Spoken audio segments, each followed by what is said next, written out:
قوم کے بہت سے لوگ ان سے نکاح کے خواہش مند تھے۔ کئی نوجوانوں کے پیغام ان تک پہنچ چکے تھے، لیکن انہوں نے کسی کے پیغام کو قبول نہیں کیا تھا۔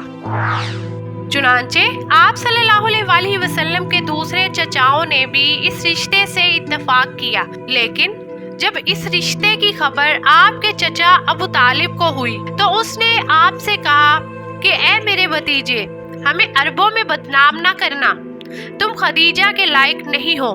یہ سن کر حضور کے چچا عباس اپنی جگہ سے اٹھ کھڑے ہوئے اور غضبناک ہو کر ابو لہب سے کہا کہ تم ایک گھٹیا اور بد کردار آدمی ہو۔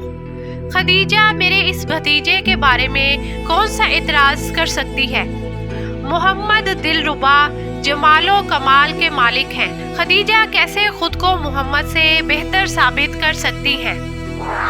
چنانچہ جناب ابو طالب نے اپنے بھائیوں سے صلاح و مشورہ کے بعد حضور کی پھوپھی صفیہ کو سیدہ خدیجہ کے پاس بھیجا تاکہ نکاح کی شرائط اور تاریخ طے پائے۔ صفیہ حضرت خدیجہ رضی اللہ تعالی عنہا کے گھر گئیں تو خدیجہ نے آپ کا استقبال کیا اور فرمایا کہ میں محمد کی عظمت اور شخصیت سے واقف ہوں اور ان کے ساتھ زندگی گزارنے کو اپنے لیے سعادت اور عظیم فخر سمجھتی ہوں، یہاں تک کہ ان کا مہر بھی میں اپنے مال سے خود ادا کروں گی۔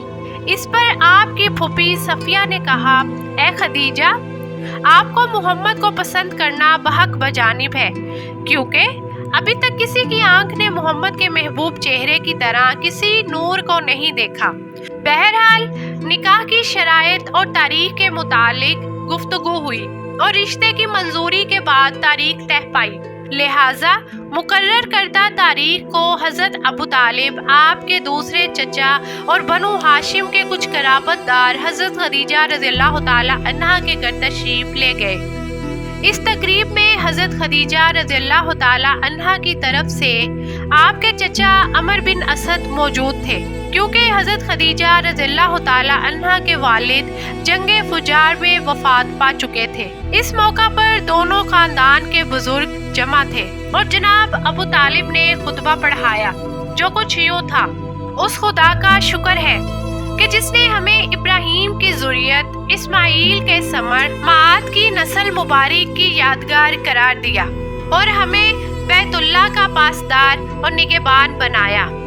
میرا بھتیجا محمد بن عبداللہ جو آپ کے سامنے ہے، جن کا ہم پلہ کوئی نہیں ہے، اور عقل مندی اور فضیلت میں عرب قوم ان کے سامنے سر تسلیم خم کرتی ہے۔ اس قدر ذہانت رکھنے کے باوجود محمد مال دنیا کی خواہش نہیں رکھتے۔ بلا شبہ اس دنیا کے زر و زیور ہمیشہ رہنے والی چیزیں نہیں ہیں۔ بہرحال وہ آپ کی صاحبزادی خدیجہ بنت خویلد کے ساتھ نکاح کے خواہاں ہیں اور حق مہر 500 سونے کے درہم قرار دیا جاتا ہے۔ سیدہ خدیجہ کے چچا عمر نے خوشی و مسرت سے کہا کہ اے قریش، گواہ رہو کہ میں نے خدیجہ بنت خویلد کو محمد بن عبداللہ کے ساتھ ازدواج کر دیا ہے۔ پیارے دوستو، یہ خطبہ اس قدر بہترین اور جامع تھا کہ بعد میں یہی عربی ادب کا حصہ بن گیا۔ خطبہ نکاح کے بعد حضرت خدیجہ رضی اللہ تعالی عنہا نے کہا کہ میں محمد کی جانب سے ان کے مہر بھی اپنے ہی ذمہ لیتی ہوں۔ اس پر ابو جہل کھڑا ہوا اور غضبناک ہو کر بولا، تعجب کی بات ہے کہ عورتیں مردوں کے مہر کو اپنے ذمہ لیتی ہیں۔ اس پر جناب ابو طالب کھڑے ہوئے اور جواب دیتے ہوئے فرمایا، جی ہاں، اگر کوئی مرد میرے بھتیجے کی مانند ہو تو عورتیں سب سے گراں قیمت مہر کو بھی اپنے ذمہ لیتی ہیں، اور اگر تم جیسے مرد ہوں تو عورتیں گراں قدر مہر لیے بغیر نکاح کے لیے راضی نہیں ہوتی۔ بہرحال نکاح کے بعد حضرت ابو طالب کا چہرہ خوشی سے چمکنے لگا اور آپ نے خدا کا شکر ادا کیا۔ حضرت حمزہ نے اہل مجلس میں درہم نثار کیے۔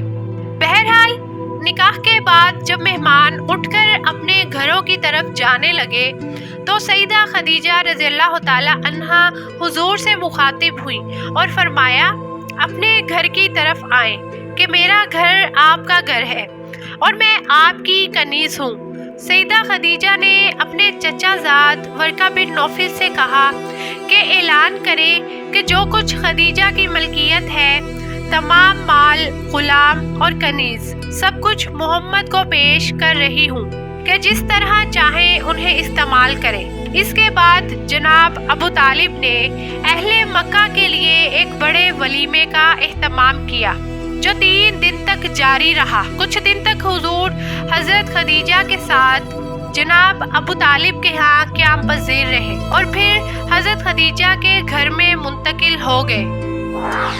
پیارے دوستو، یہاں ایک بات میں آپ کو بتاتی چلوں کہ حضور اکرم صلی اللہ علیہ وآلہ وسلم کی عمر مبارک 25 سال تھی، جبکہ سیدہ خدیجہ رضی اللہ تعالی عنہ کی عمر مبارک 40 سال تھی۔ سیدہ خدیجہ رضی اللہ تعالی عنہ کی حضور سے شادی سے پہلے 2 نکاح ہو چکے تھے۔ ان کے پہلے نکاح سے بیٹی پیدا ہوئی تھی جس کا نام ہندا تھا۔ شوہر کے انتقال کے بعد آپ کا نکاح ابو حالہ نامی شخص سے ہوا تھا۔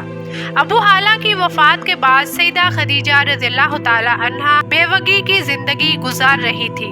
پیارے دوستو، اس کے بعد آپ صلی اللہ علیہ وآلہ وسلم کی زندگی میں کیا حالات و واقعات پیش آئے، جاننے کے لیے سبسکرائب کیجئے ہمارا چینل کنیز فاطمہ اور دیکھیے سیرت نبوی صلی اللہ علیہ وآلہ وسلم سیریز کا نیکسٹ ایپیسوڈ۔ ملتے ہیں بہت جلد ایک نئی ویڈیو کے ساتھ۔ اللہ نگہبان۔